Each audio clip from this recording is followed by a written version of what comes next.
reasonable cost, a component of reasonableness is also necessity. That means you need it for the performance of the award. So some questions I have to ask myself is, do I really need this? Let's say, for example, I was going to run a program similar to Meals on Wheels, and so we had put in our budget to buy 10 trucks that were going to go out and deliver, 10 vans that were going to go out and deliver all the meals. And once we started the award, we said, you know, let's just use Uber. We can have Uber deliver all these lunches and we don't need those trucks anymore. So they're no longer necessary for the award. Well, we wouldn't just go buy them again just because they're in the budget. They're no longer necessary. So recognize that when you budget for something, the facts and circumstances may change as you're actually managing the grant, and that may mean that you're going to make some different decisions and some things you thought would be necessary really aren't anymore.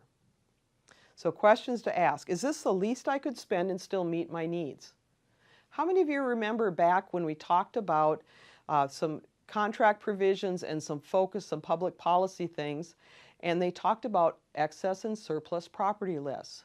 So they're encouraging you to consider, maybe I don't need to buy a new bulldozer. Maybe I can find one on the excess and surplus property list that would meet my needs.